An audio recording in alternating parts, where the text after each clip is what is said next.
좁은 길 걸어가야 합니다. 그러나 들어와 놓고는 겁이 나서 걸어가기를 싫어해요. 그리고는 넓은 길을 기웃기웃거리면서 그저 적당히 교회만 드나드는 분들이 계세요. 그 결과 반드시 영생을 얻을 수 있다고 아무도 장담할 수가 없습니다. 생명이 실제가 됐다면, 이 신앙이 실제가 됐다면, 이 복음의 진리가 실제가 됐다면, 천국이 실제가 됐다면 억지로 죽지 못해 하는, 그냥 어렵고 힘들고 쥐어짜듯이 하는 이런 신앙생활이 난 존재할 수가 없다는 것입니다.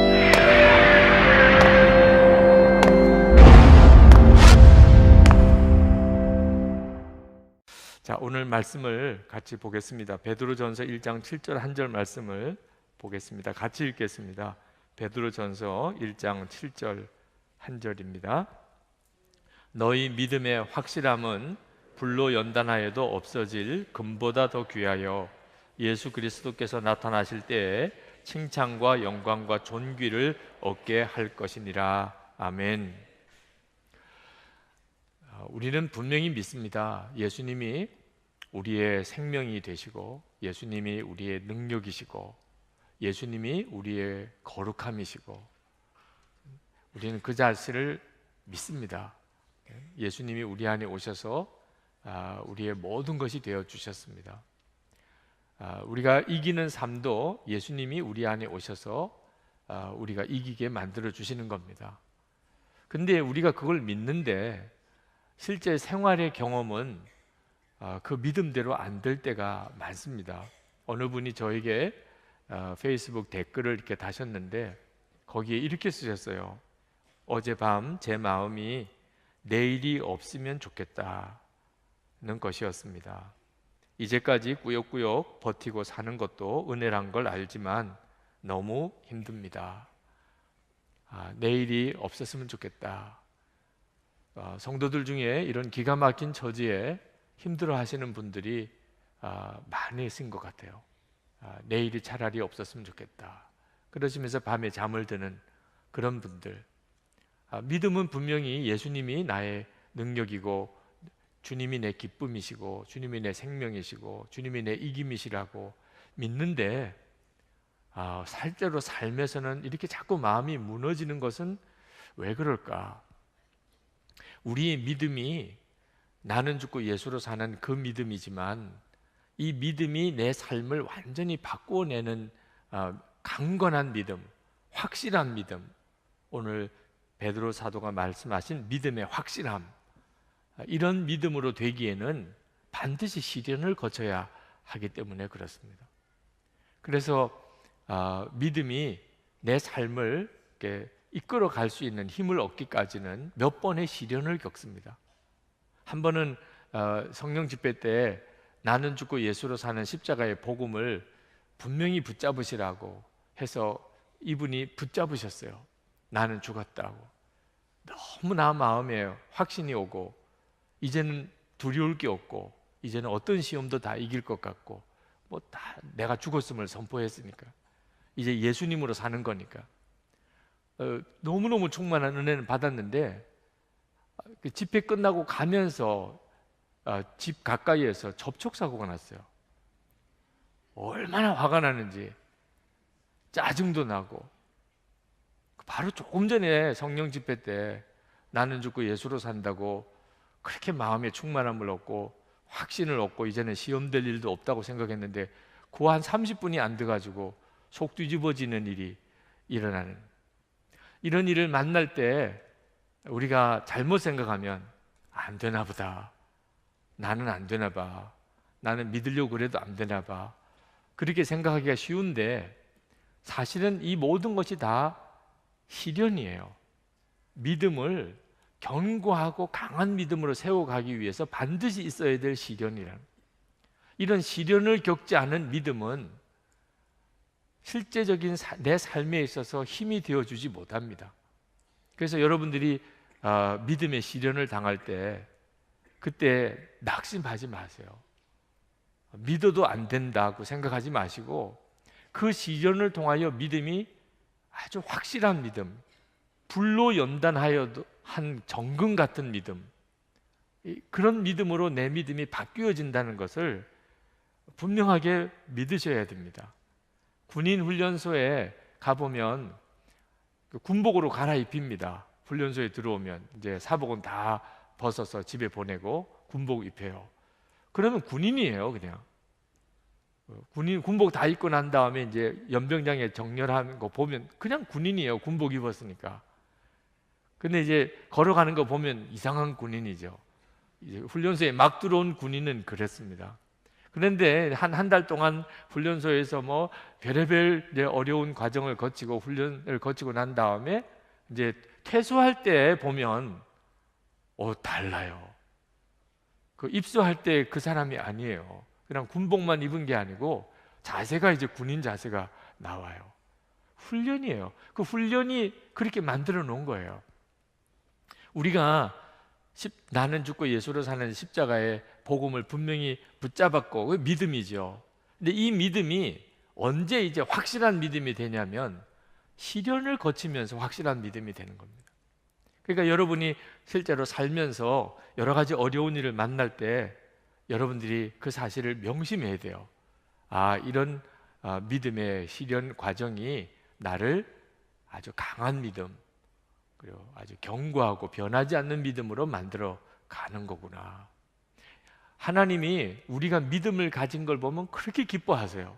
예수님이 그걸 보여주셨어요. 백부장이 예수님이 집에 가서 그 하인을 고쳐주겠다고 할 때 그렇게 하실 필요도 없습니다. 그냥 고침을 받으라 말씀만 여기서 하셔도 됩니다. 저도 우리 부하들에게 명령만 내리면 그대로 다 됩니다. 예수님께서 얼마나 기뻐하셨는지요. 예수님이 기뻐하신 것은 우리 믿음을 볼 때예요. 믿음을. 수르보니게 여인이 아주 개 취급을 받는데도 그 여인이 그러나 개도 주인의 상에서 떨어지는 부스러기는 먹지 않습니까? 그 말에 예수님께서 감동하셨어요. 그러니까 믿음을 주님이 보실 때 너무 기뻐하세요. 우리의 믿음을 보실 때 주님이 그렇게 기뻐하세요. 하나님을 감동시켜 드리는 것은 우리가 믿음을 보여드리는 거예요. 그런데 이런 하나님을 기쁘시게 하는 이 믿음은 전부 시련을 거쳐서 나온 것들입니다. 그냥 생긴 게 아닙니다. 아브라함이 그 아들 이삭을 하나님께 바치라 말씀을 들었을 때 그건 엄청난 믿음의 시련이에요. 하나님 왜 이러시나, 약속이 들리지 않나, 주실 때는 언제고 또 바치라고 하시네. 별의별 생각이 다 들었지만 결국 아브라함이 순종합니다. 그게 시련을 거친 믿음이에요. 하나님이 모리아산에서 이제는 됐다, 내가 이제 알겠다 그러셨거든요. 그러니까 우리도 우리 믿음이 처음부터 시련 앞에서 하나님께 합격하는 믿음이 아닐 수도 있어요, 처음에는. 그러나 그 믿음의 시련을 거치는 동안에 어느덧 이제 주님이 보실 때 그렇게 감동하는 믿음, 우리를 보시고 하나님이 감동하는 역사가 일어난다는 거예요.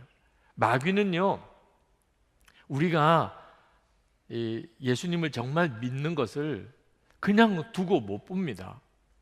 만약에 우리가 예수님만 믿고 이제 살기로 결단했는데 마귀가 역사 안 하면 마귀 사표 내야 돼요. 그 라이선스 다 잃어버려요. 마귀는 그거 하자고 역사하는 게 마귀거든. 예수 믿는 성도들 예수 좀 제대로 믿지 못하게 어쩌든지 방해하고 거꾸로뜨리고 낙심하게 하고 믿음으로 살려고 시도조차 못하게 만들게만, 그게 마귀 하는 일이거든요. 욥이 복을 받는 것을 눈뜨고 못 봤어요. 그래서 하나님에게 참소하고 또 참소해서 결국은 하나님이 그러면 한번 시험해 보라, 생명은 다치지 말고 마음대로 한번 해봐라. 그래서 마귀가 욥을 막 마음대로 꼬꾸라뜨리려고 역사하잖아요.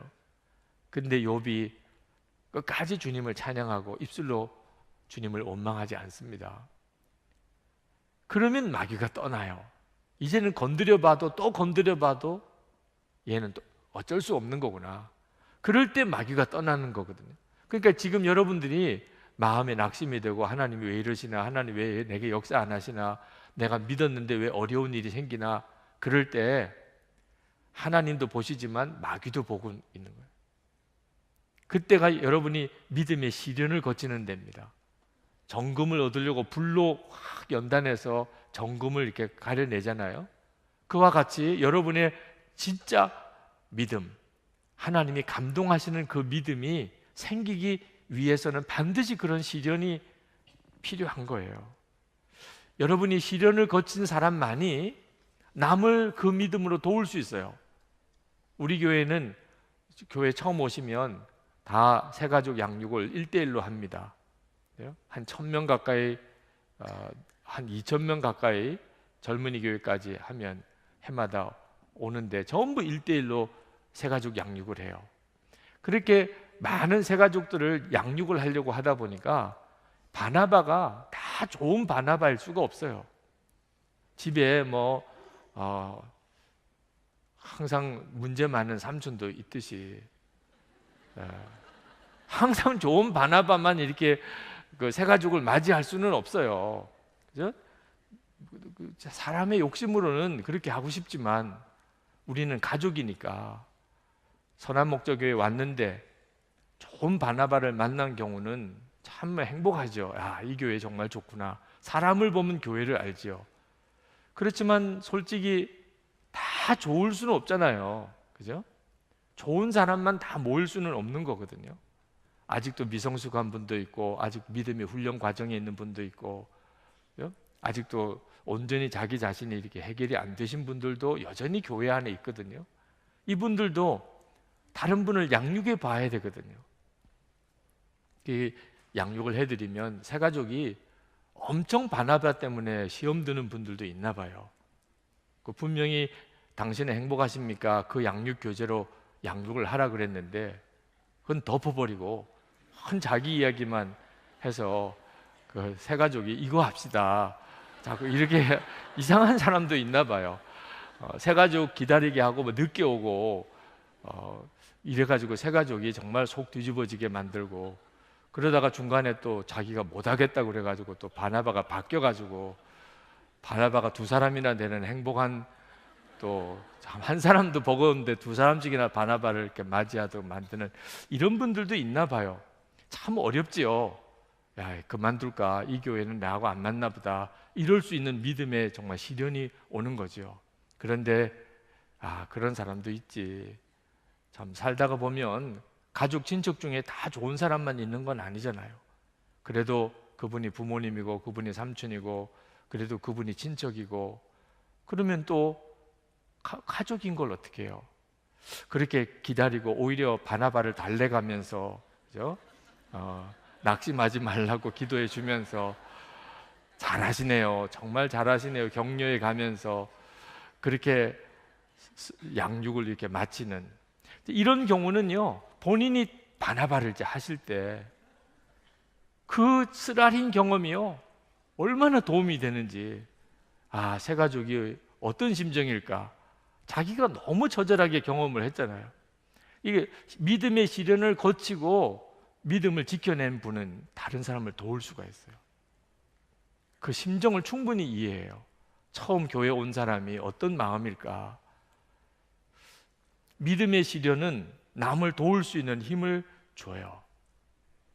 그래서 하나님이 우리에게 믿음의 시련을 거치게 하는 겁니다. 정말 시련을 거친 믿음을 가지고 있는 사람은 변함이 없어요. 3일이 지나도 그 믿음이고, 1년이 지나도 그 믿음이에요. 10년이 지나도 그 믿음이에요. 변함이 없는 믿음. 그런데 이 시련을 거치지 않은 믿음은 아까도 말씀드린 것처럼 집회 때는 막 충만한 것 같다가 집에 가는 길에 벌써 뒤집어지기도 하는. 그런데 이제 어느 순간에 믿음이 변함이 없는 믿음이 되는, 이런 사람이 신뢰가 간다 이렇게 말하는 것. 교회에서 이제 어떤 일을 맡길 때, 책임을 드릴 때 이분이 신뢰가 간다. 이건 다 시련을 거친 분들입니다. 그러므로 시련이 오면 이제부터 기뻐하고 감사하십시오. 야고보 사도가 그렇게 말씀했잖아요. 야고보서 1장 2절에 내 형제들아 너희가 여러 가지 시험을 당하거든 온전히 기쁘게 여기라. 이는 너희 믿음의 시련이 인내를 만들어내는 줄 너희가 알미라. 믿음의 시련은 우리의 믿음을 너무나 놀랍게 단련합니다. 그래서 하나님이 기뻐하는 믿음의 성품을 갖게 해줘요. 그래서 이제부터는 시련이 오면 처음부터 그렇게 반응하기는 어렵겠지만 깨닫는 즉시 감사, 주님 제게 이런 믿음의 시련이 온 것에 대해서 감사합니다. 제가 기뻐하겠습니다. 그러면 그 믿음의 시련을 이긴 거예요. 우리가 믿음의 시련을 경험하는 것은 주 예수님만 더욱 의지하게 만들려고 하심입니다.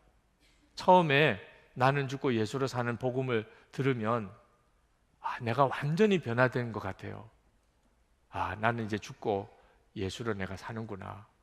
그렇게 살아가면서 내가 진짜 변했구나. 이런 생각을 하다가 갑자기 시험이 와요. 어처구니 없이 그냥 내가 시험에 넘어졌어요. 분명히 나는 죽었다고 선언했는데 시험에 넘어졌어요. 참 비참하죠. 그럴 때 믿어도 소용없구나가 아니고 무슨 뜻이냐, 내 육신은 여전히 똑같구나. 나는 죽었습니다 이렇게 선언했지만 내 육신은 여전히 똑같구나. 그걸 깨달은 거예요. 그러니까 내가 항상 예수님을 바라보지 않으면 아무리 내가 죽었다고 선언해도 나는 옛날 그 모습으로 다시 돌아가요. 예수님만 오직 바라봐야 되겠다. 그렇구나.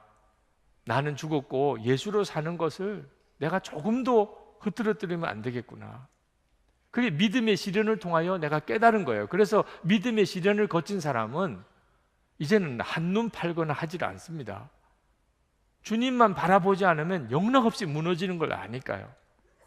전에는 나는 죽고 예수로 산다고 해놓고 그 다음에 또 볼 것도 보고 갈 때도 가고 어느 순간에 마음이 이렇게 흐트러져요. 나 자신이 완전히 달라진 게 아닌데도 예수님의 생명으로 사니까 내가 변화된 삶을 사는 것임에도 불구하고 주님 바라보고 주목하는 것을 그만 소홀히 하는 거죠. 그러면 영락없이 나는 예전 모습 그대로 가요. 그러면 나는 죽고 예수로 살아도 안 된 게 아니에요. 주님만 바라보고 살지 않으니까 옛 모습으로 돌아간 거예요. 그렇구나. 내가 정말 온전히 24시간 주님만 바라보고 살아야 되겠구나. 매일매일 주님과 동행하는 훈련을 꾸준히 해야 되겠구나. 내가 하루 이틀 영성일기 안 쓰고 금방 표시가 나는구나. 벌써 부부 사이에 문제가 생기고 조그만 유혹에 그냥 내가 맥없이 무너지고, 이게 정말 기가 막힌 거구나. 그래서 믿음의 시련을 거친 사람은 이제는 한눈 파는 것에 대해서 벌써 자기 조심이 돼요. 주님 항상 바라보고 살아야 된다는 게 내 마음의 갈망이 돼요. 그게 바로 믿음의 확실함이에요. 이제 시험이 와도 무너지지 않을 믿음이 그래서 생기는 거예요. 제가 나는 죽고 예수로 사는 십자가의 복음을 설교하다가 이제 24시간 예수님을 바라보고 영성일기를 쓰시자고 이렇게 권해드린 이유는 나는 죽고 예수로 사는 복음을 내가 알고 얼마나 충격을 받았는지, 이것이 놀라운 복음이구나. 그런데 그 충격과 그 감동이 오래 못 가는 겁니다. 왜 이렇지? 왜 그런 놀라운 복음을 내가 믿었고 고백을 하고 있는데도 안 되지? 주님이 나와 함께 계심을 계속 바라보지 않으면 세상 없는 복음을 내가 알아도 또 옛 모습으로 거꾸러지는 일이 생기는구나. 그래서 영성일기를 쓰면서 주님을 바라보는, 십자가를 통과했으니 이제는 예수님으로 사시라고 그렇게 권해드린 거거든요. 믿음의 시련을 안 거쳤다면 이걸 깨닫지 못했을 거예요. 하나님이 믿음의 시련, 한 번은 우리 목사님들하고 수련회 갔을 때 목사님 솔직히 말해봐요. 정말 죽었습니까? 솔직히 말했으면 하더라고요. 안 죽었다고. 그게 참 이게 기가 막힌 거죠. 목사님들이 안 죽었다니까 교인들에게 어떻게 더 이상 설교를 해요? 이거 정말 믿음의 시련이죠. 이거 아닌가 보다. 이제 더 이상 나는 죽고 예수로 사는 복음은 이제 더 이상 설교하지 말아야 되겠다. 그럴만 하잖아요. 근데 그때 도무지 뒷걸음질 할 수는 없고, 이거 주님 어떻게 하는 겁니까? 목사들인 우리도 이게 답이 아직도 안 오니, 그때 24시간 주님을 바라보는 삶에 대한 눈을 열어주셨어요. 주님을 바라봐야 된다. 내가 죽은 게 초점이 아니고 예수님으로 사는 게 초점이다.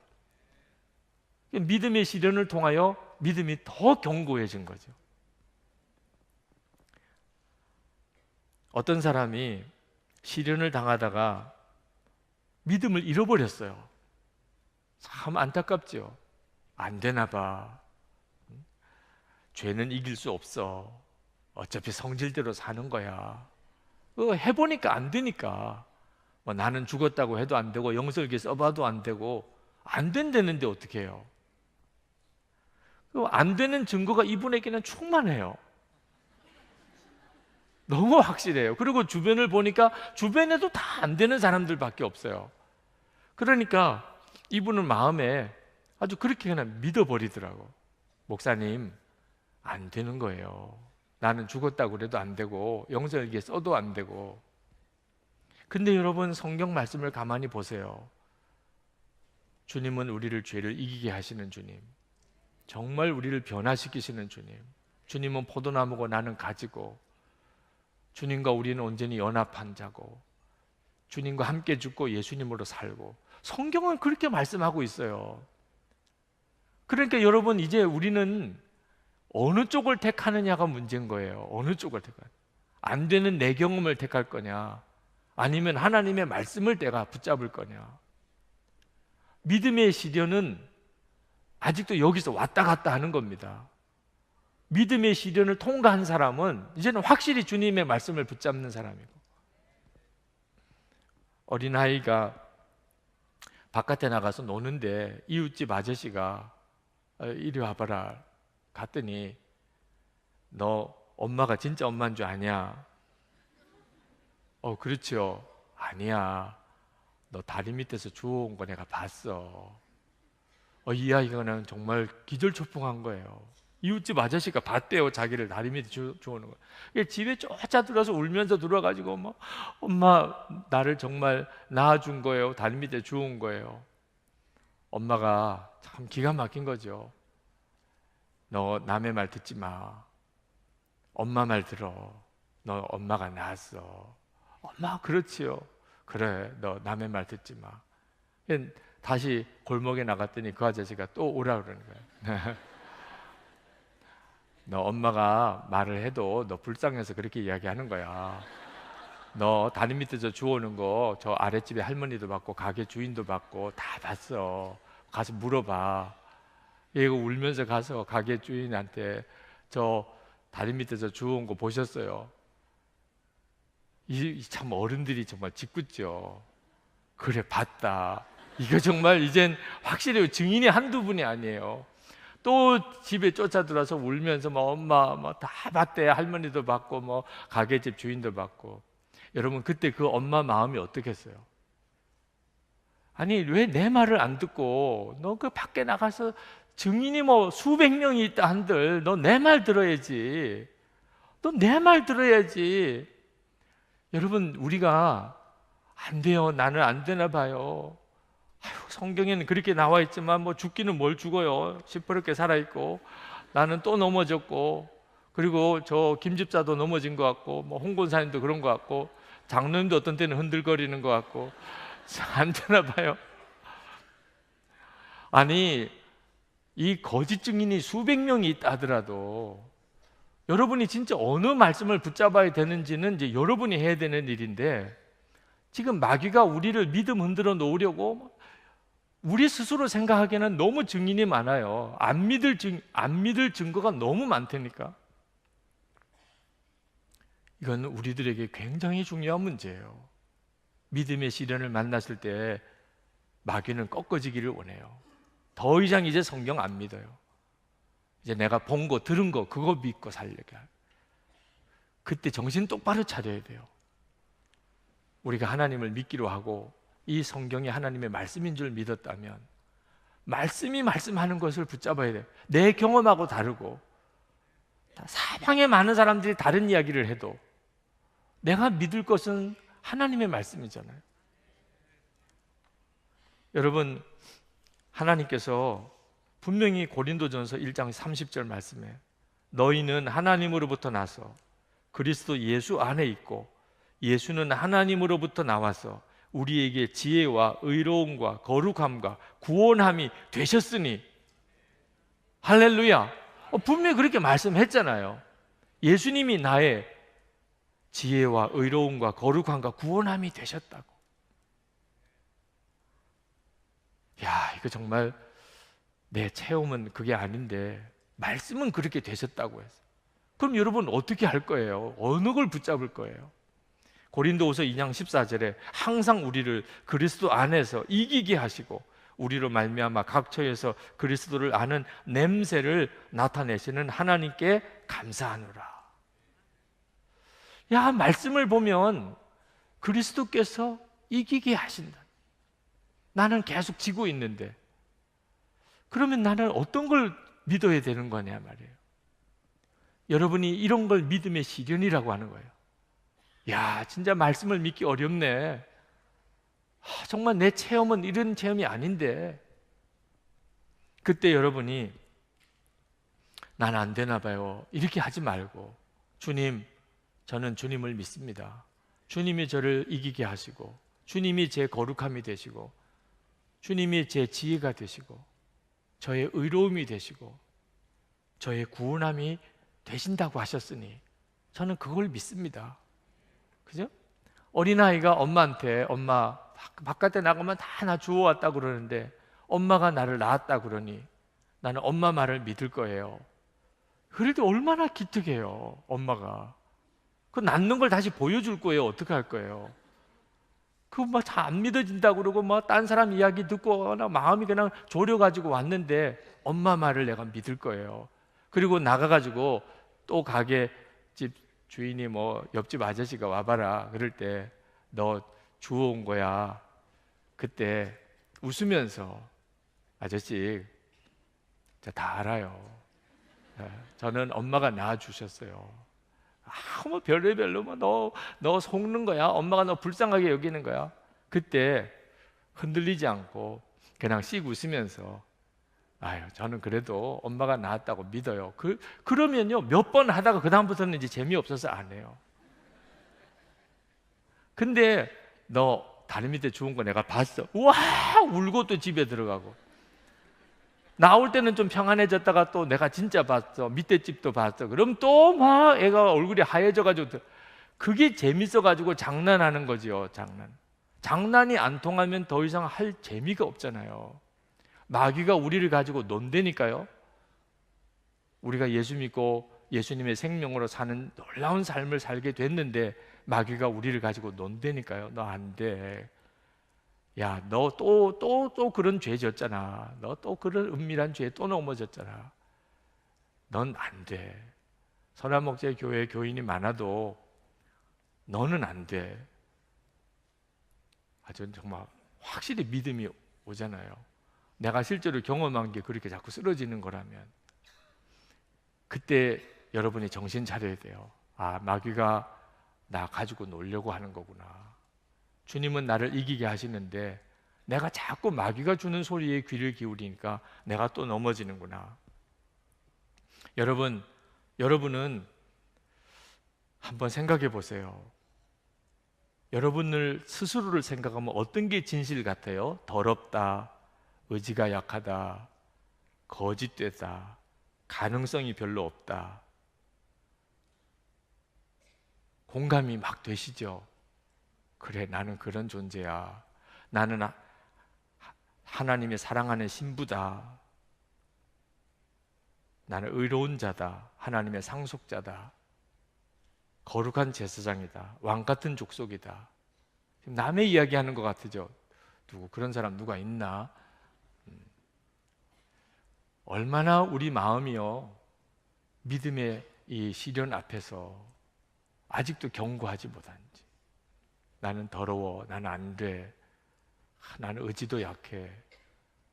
나는 도무지 정말 제대로 할 수 없는 자 같아. 주님의 신부고 왕 같은 제사장이고 나는 의로운 자고, 그건 나에게는 너무 상관이 없는 말 같아요. 그러니까 하나님이 우리를 통해서 주의 일을 하시기가 어려운 거예요. 우리의 믿음이 아직도 그 정도밖에 안 되니까. 그러니까 이렇게 예배 드리고 할 때는 좀 은혜 받는 것 같다가 벌써 집에 갈 때 벌써 흔들리고, 집에 가서 흔들리고 그러는 거죠. 오늘 여러분이 붙잡을 것을 정말 온전히 붙잡게 되기를 축복합니다. 네. 그리고 이런 믿음으로 서는 과정에서 시련은 필요한 것이다. 시련이 없다면 내 믿음이 절대로 견고하게 서질 않아요. 처음에는 내가 맥없이 넘어졌지만 이제는 오늘 말씀을 들은 다음에는 훨씬 달라져요. 내가 지금 잘못된 것을 붙잡고 있구나. 내가 주님의 말씀을 듣는 게 아니고 마귀가 주는 소리를 내가 듣고 있구나. 이 교회에 처음에 제가 부임해서 예배당 공사를 이렇게 마무리를 해야 될 때 불가능해 보였어요. 제 힘으로는 도무지 할 수 없. 빚도 많은 데다가 또 건축비도 많이 좀 준비돼야 되는데 어느 것도 없었으니까 도무지 할 수가 없다. 그래서 6층에서 주일 예배 드릴 때 그냥 6층에서 계속 예배 드리고, 이 본당 공사는 할 엄두가 안 나니까 그렇게 뭐 2년을 지날지 3년을 지날지, 그래서 6층에서 교인이 많이 늘어나면, 그래서 헌금이 이렇게 좀 모아지면 빚도 좀 갚아지고, 그러면 이제 이 본당 공사를 해야 되겠다. 처음에는 그렇게 생각했죠. 그런데 이제 허가 기간이, 건물 사용 허가 기간이 지나고 이 공사를 마무리해야 되는 법적인 시한이 지나가게 돼요. 이제 불법 건물이 되는 거죠. 그때 마음이 얼마나 답답한지. 그리고 6층에서 예배드리고 교인들이 이 교회를 한번 구경하려고 이렇게 지하 내려와 보면 다 마음이 이렇게 싱숭생숭해지나 봐요. 막막하니까. 그러니까 교인이 전도가 되어서 와도 교회 현실이 이러니까 마음을 교회에다가 딱 두기가 어렵겠더라고. 제가 봐도 이 공사를 마무리해야 되겠구나, 예배당 공사를 어떻든지 해야 되겠구나, 가능성이 없더라고요. 그래도 마음에는 언제까지 이렇게 가서는 안 되겠다. 그래서 장로님들과 본당 공사를 시작합시다. 장로님들도 막막하지만 이제 우선은 융자를 해주는 은행이 있어야 공사를 하는 거거든요. 그래서 이제 융자하는 은행을 찾아봤는데 안 되더라고요. 뭐 은행에서 와서 조사를 다 해보더니 빚을 갚을 수가 없다. 자기들의 판단 근거에 의하면 못 해준다는 거예요. 그러면 뭐 안 되는 거죠. 아무리 하고 싶어도 못 하는 거니까. 그런데 갑자기 다른 은행들에서 융자를 해주겠다는 이야기가 왔어요. 우리 장로님들이 백방으로 가서 이야기를 나누다가 농협에서, 단위농협에서 융자를 해주겠다고. 물론 한 곳에서 하기는 어렵지만 몇 곳이 연합으로, 기가 막히게 융자가 됐어요. 하나님이 하라고 하시는 모양이구나. 믿음이 그 과정에서 엄청나게 믿음의 연단을 받았어요. 이게 되냐 안 되냐, 이 건축이 될 거냐 말 거냐. 그래서 이제 본당 공사가 들어가서 공사는 끝났어요. 예배당 공사가 끝났습니다. 근데 빚은 엄청 많이 지게 됐어요. 전에도 빚이 있었는데 이제는 뭐 거의 한 3배 가까이 빚이 늘어났습니다. 부도 위기가 오더라고요. 아니나 다를까 뭐 부도 위기가 오더라고요. 이자를 갚기도 어려워졌어요. 이제는 부도가 정말 되는구나, 그런 마음이 드니까 너무너무 마음이 무너져요.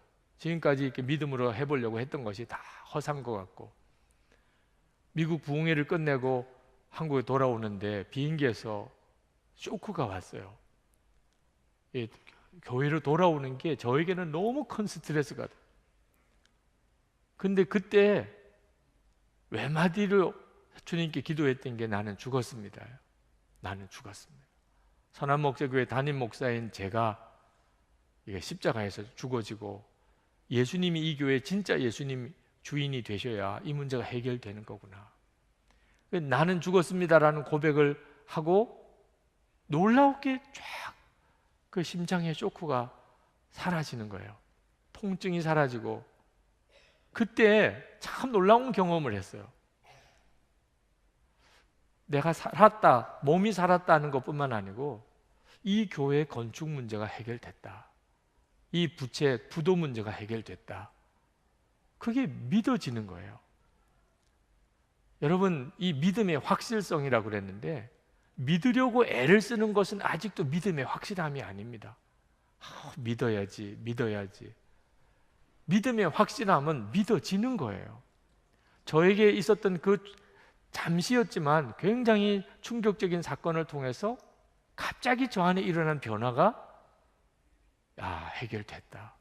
하나님이 해결해 주신다. 이게 믿어지니까 그 다음에는 문제가 안 되더라고요. 그리고 이제 돌아왔어요. 아무것도 달라진 건 없어요. 뭐 제가 생각하기에는 제가 교회를 들어오면 장로님들이 목사님 다 웃으시면서 해결됐어요.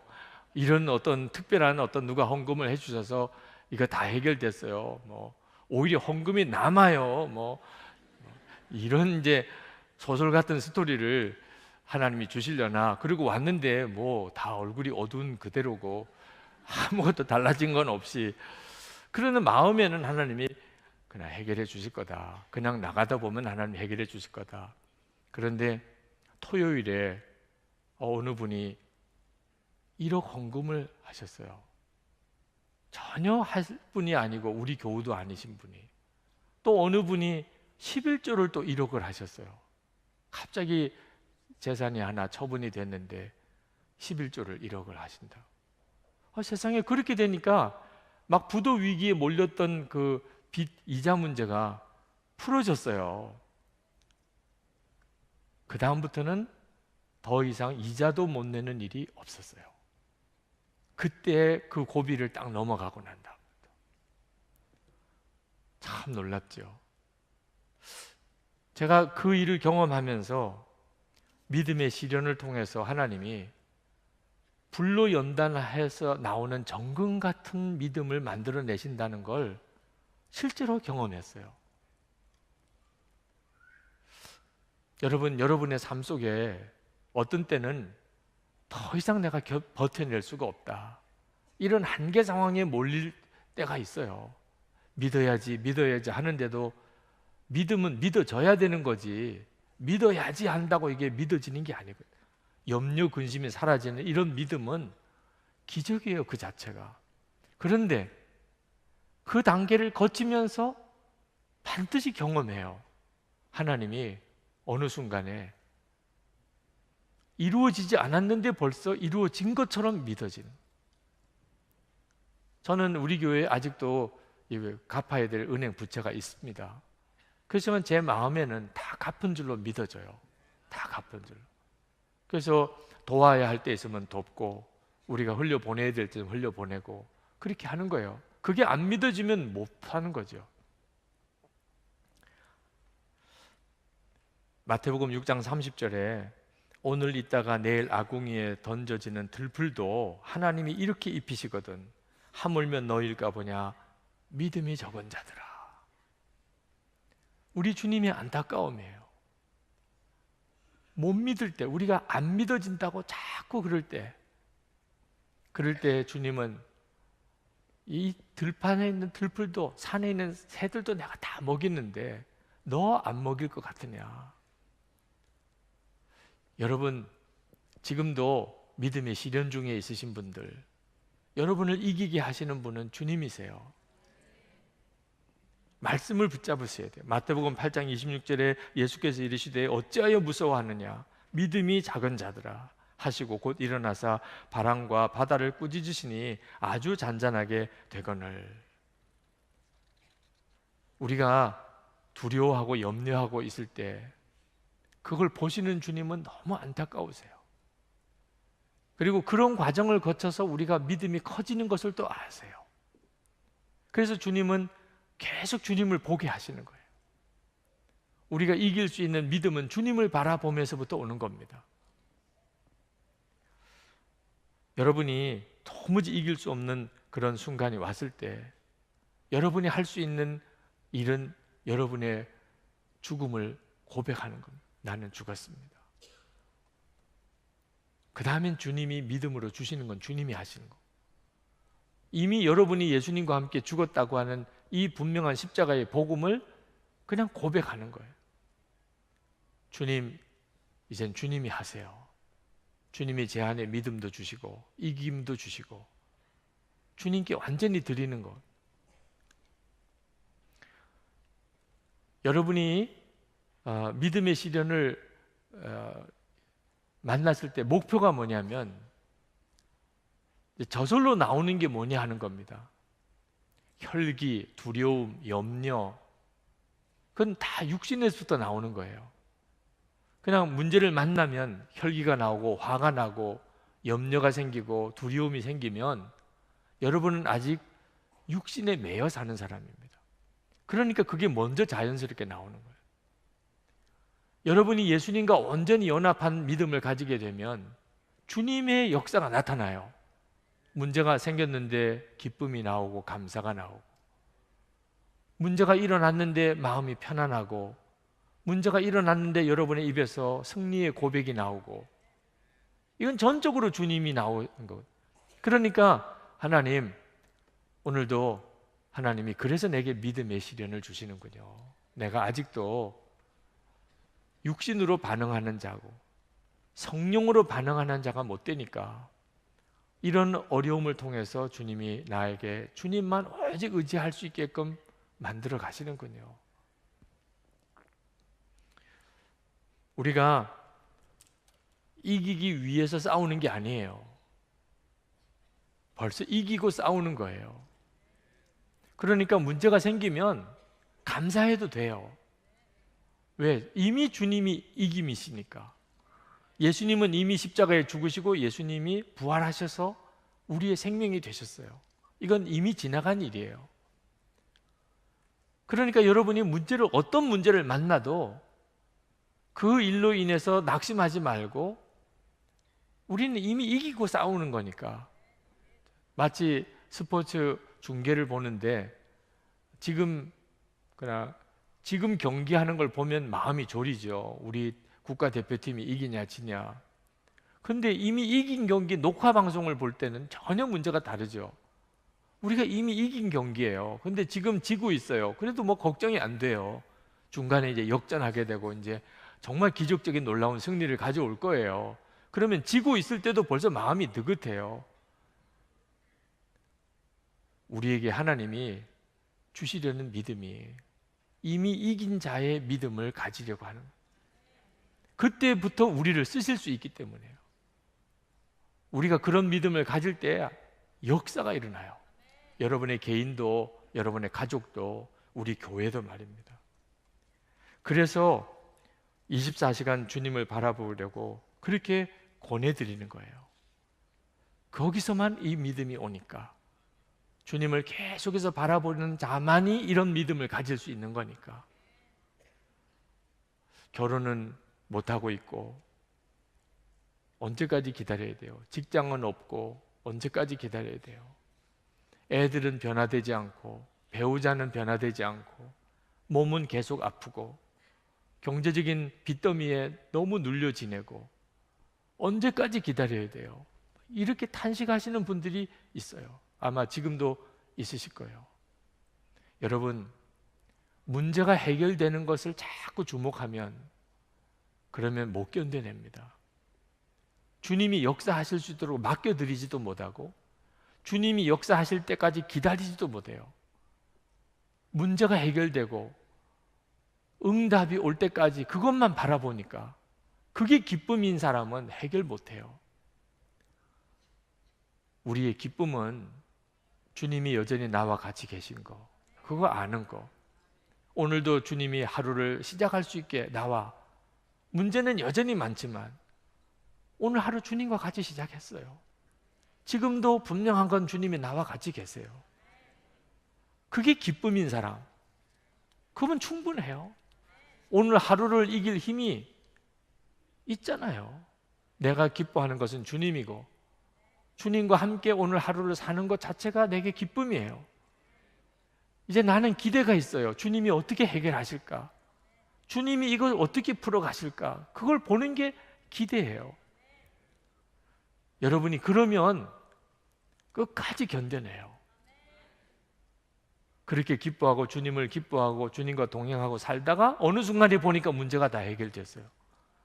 문제가 해결되는 것만 계속 바라보다 보면 중간에 내가 꼬꾸라져요. 믿음도 주님 바라보면 생기는 거고, 소망도 예수님 나의 왕이심을 선포하고 나갈 때 소망이 오는 거고, 원수 사랑하는 것도 나는 죽었습니다, 예수님 내 생명이십니다, 이렇게 고백하고 나가다 보니까 원수가 내 가족처럼 여겨지고, 그러면 문제가 다 해결된 거죠. 믿음, 소망, 사랑, 우리 노력으로는 안 생기는 거예요. 근데 주님 바라보면 어느 순간에 믿음과 소망과 사랑이 내 안에 와요. 여러분, 홍해 누가 갈랐어요? 하나님이 갈라주셨어요. 오병이의 기적은 누가 이루셨어요? 예수님이 하셨죠. 나사로 누가 살려내셨어요? 예수님이 하셨죠. 여러분을 이기게 하실 분은 누구세요? 예수님이시라니까. 그러니까 여러분이 약하다 못하다 그건 아무 문제가 안 돼요.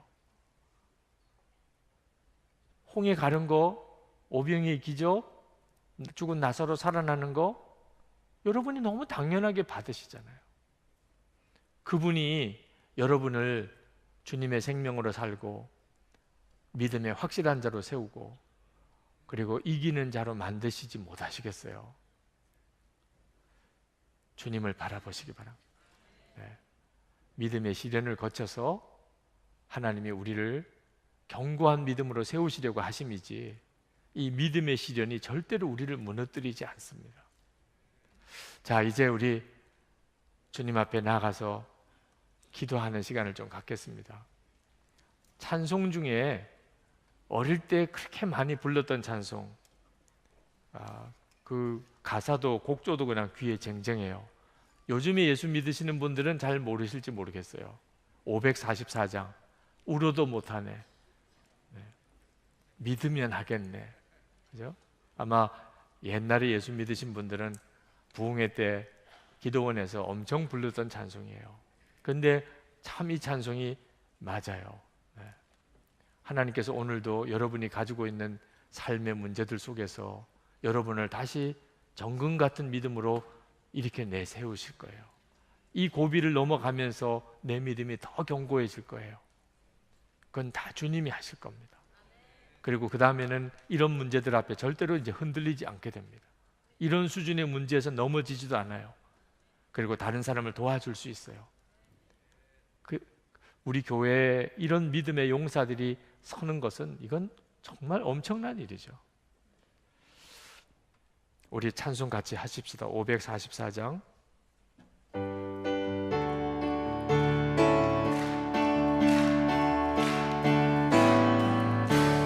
울어도 못하네, 눈물 많이 흘려도 것을 벗게 모시고 죄를 씻지 못하니 울어도 못하네.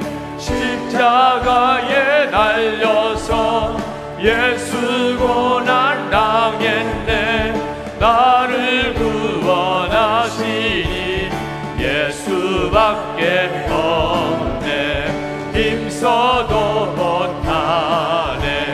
말과 뜻과 행실이 깨끗하고 착해도 다시 나게 못하니 힘써도 못하네. 십자가에 달려서 예수 고난 당했네. 나를 구원하시니 예수밖에 없네. 참아도 못하네. 할 수 없는 죄인이 흉한 아니 죽을까 참아도 못하네. 십자가에 달려서 예수 고난 당했네. 나를 구원하시니 예수밖에 없네. 믿으면 되겠네. 주 예수만 믿어서 은혜를 힘입고 오직 주께 나가면 영원 삶을 얻네. 십자가에 달려서 예수 고난 당했네. 나를 구원하시니 예수밖에 십자가에 달려서 없네. 십자가에 달려서 예수 고난 당했네. 나를 구원하시니 예수밖에 없네. 우리 세 번 기도할 텐데, 기도할 때 강단에 나와서 기도하기를 원하는 분은 기도 시작할 때부터 나오셔도 됩니다. 오늘은 시련에 무너지지 않고 오히려 시련 때문에 더 믿음이 견고해지는 역사가 주님 제게 일어나기를 원합니다. 그래서 오늘 기도하는 중에 여러분 안에 말씀에 견고하게 서고 두려움과 염려가 떠나고 하나님의 계획을 이루시는 역사를 오늘 여러분 스스로가 경험하게 될 줄 믿습니다. 세 번 기도 끝나고 우리 자유롭게 기도할 때는 안수기도를 아랫단에서 하겠습니다. 병을 고치기를 원하는 분, 정말 그런 간절함이 있으신 분들은 미리 나오셔서 기도 제목을 준비하시고, 그리고 기도 받으시되 기도를 하시고 계시면 가서 기도해 드리겠습니다. 보통 안수기도 받을 때 그냥 계속 줄만 서서 계신 분이 계세요. 자기 기도는 못하고. 그럼 무슨 의미가 있겠어요? 나오셔서 기도를 하고 계시면 그러면 전도사님이 기도 받을 차례에 안내도 해주시고 기도하실 목사님이 가셔서 또 기도도 해드리실 겁니다. 그때 주님이 만지시는 역사가 일어나게 됩니다. 이 시간에 우리 같이 기도할 제목이, 첫 번째는 주님, 제가 시련을 두려워하지 않게 해주세요. 주님을 바라보게 해주세요. 시련보다 더 크신 주님을 제가 오늘 눈뜨게 해주세요. 제가 지금 부딪혀 있는 어려움에 내 마음이 흔들리고 꺾어지고 난 안 되나 봐 낙심하는 마음에서 말씀을 붙들고 주님을 붙들게 해 주옵소서. 우리 다 같이 주여 한번 부르짖고 기도합시다. 주여!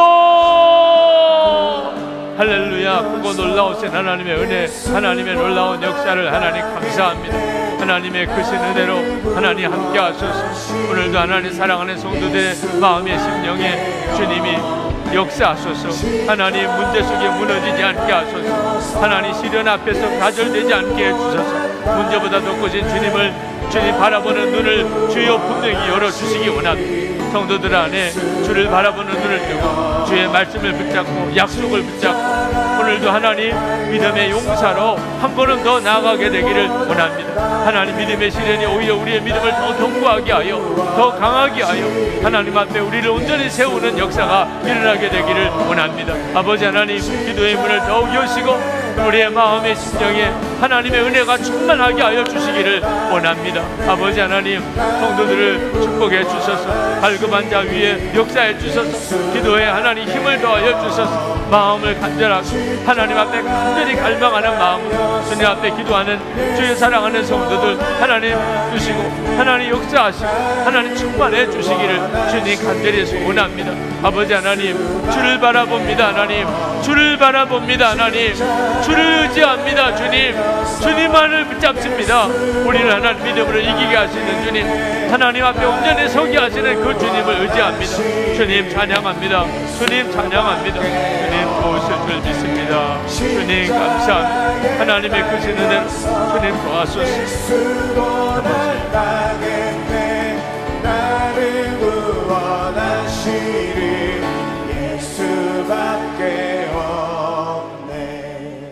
이 시간에 또 한 번 기도할 것은 세상을 이기는 믿음, 정금 같은 믿음 하나님 저에게 주시고 우리 가족들에게, 우리 자녀들에게 주소서. 주님, 정말 사랑하는 이들에게 믿음을 주소서. 지금도 주변에서 흔들리는 이들, 시련 앞에서 맥없이 꺾어진 이들, 이미 마음이 무너진 이들, 주님 사랑하는 이들에게 주님 시련을 통해서 정금 같은 믿음으로 나아가도록 역사해 주소서. 세상을 이기고 살게 해 주옵소서. 우리 주여 부르짖고 기도합시다. 주여!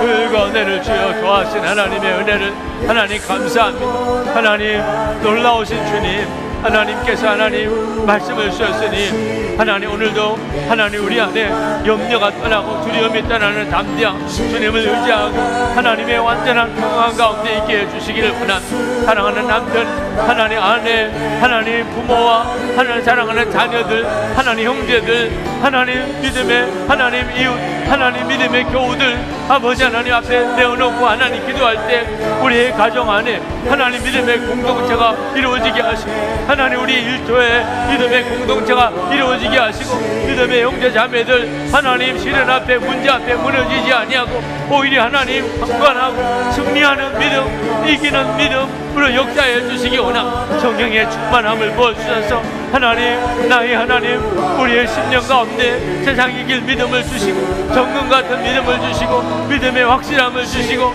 하나님 사랑하는 나의 가족, 나의 자녀들 하나님 들어주셔서 주님 역사해 주셔서 하나님 충만해 주셔서 주의 기름 부어주셔서 아버지 하나님 일어나게 되기 원합니다. 하나님 믿음의 공동체로 세워지게 되기 원합니다. 하나님 강하게 하소서. 하나님 강하게 하소서. 하나님 강하게 하소서. 나의 아버지요, 나의 하나님, 아버지 하나님, 이제보다 더욱 순환의 문제가 생길지 두려워하지 않냐고 꺾어지지 않냐고 승리하는 믿음 갖게 되기를 원합니다. 크신 은혜 주셔서 하나님의 놀라운 능력으로 주님과 와서 크신 은총으로 도와주시고 하나님 역사해 주시기 원합니다. 아버지 하나님 놀라우신 주님 여기 있습니다. 주님 크신 은총 도와주실 줄 믿습니다. 크신 은혜로 도와주시고 하나님 깊은 은혜로 도와주셔서 아버지 하나님 지금도 무너진 이들이 많습니다. 낙심한 이들이 많습니다. 주님 역사하시고 성령의 놀라운 능력 말씀이 그 심정에 들어 은혜의 눈이 뜨이고 주를 바라보는 눈 열어주시고 하나님의 역사 더욱 허락해 주시기를 주여 내리시 원합니다. 능하신 손에 은혜의 손에 권능의 손에 주님 같이 하시기를 원하오니 오 하나님 감사합니다. 주님 들어주실 줄 믿습니다. 아버지 이제 마지막으로 우리 한국교회와 중국교회 위해서 기도하겠습니다. 하나님 우리 한국교회가 여러 가지 지금 믿음의 시련을 당하고 있습니다. 어떤 분들은 한국교회 부흥이 이렇게 끝나는 거 아니냐 걱정하는 분도 있습니다. 그러나 하나님께서 이 시련을 통하여 한국교회를 더 정결하게 하시고 더 주님만 바라보게 하시고 그래서 이전과 비교할 수 없는 그런 교회 공동체로 일어나서 북한을 품고 북한을 완전히 복음화할 수 있는 힘을 갖게 하시고 또 오늘 중국 우리 동포 목사님들 와 계신데 중국 교회 안에도 하나님께서 정금 같은 믿음으로 하나님께서 중국 교회를 축복하시기를 하나님 정말 주님만 바라보는 그 믿음으로 중국 교회를 축복하시기를 어떤 어려움과 시련이 있어도 그 가운데서 주님만 의지해서 결국은 믿음의 승리를 얻게 되기를 우리 기도합시다. 주여 3번 부르짖고 기도합시다. 주여! 주여! 주여! 할렐루야. 크시고 놀라우신 주의 은혜를 하나님 도와주시고 하나님의 능하신 손에 우리를 붙들어 주시기를 원합니다. 하나님의 크신 은총 주님의 놀라운 하나님의 놀라우신 하나님의 역사를 하나님 부어주시기를 원합니다. 오 주 예수님 놀라우신 하나님 은혜 위에 은혜로 도와주시는 주님 하나님의 놀라우신 은혜와 역사하심이 하나님 한국교회와 중국교회를 살리게 되기를 원합니다. 아버지 하나님 시련 앞에 무너지지 않게 되기를 원합니다. 믿음의 강한 자 기도의 강한 용사들이 일어나서 하나님 교회를 다시 일으켜 세우게 되기를 원합니다. 주를 바라보게 하소서. 오직 주님만 축복하고 나가게 하소서. 중국교회 안에도 하나님 진정한 부흥을 주셔서 하나님 진정한 부흥을 중국교회에 주셔서 중국교회 한국교회 공동체 안에 우리 하나님, 우리 동포 목사님들과 중국에 있는 한국 목사님들 하나님 가정교회와 하나님 상자교회 안에 하나님 역사하여 주셔서 하나님 북한을 품을 수 있고 북한을 복음화시킬 수 있는 힘이 우리 한국교회와 중국교회를 통하여 일어나게 하여 주시기를 원합니다. 하나님 우리를 붙들어 주셔서 아버지 하나님, 아버지 하나님 우리를 붙들어서 아버지 하나님 우리를 붙잡아 주셔서 나의 하나님 은혜와 그 하나님의 역사로 우리를 축복하시고 우리를 사로잡아 주시기를 원합니다. 하나님 상고합니다. 하나님 상고합니다. 역사하실 줄 믿습니다. 주관하실 줄 믿습니다.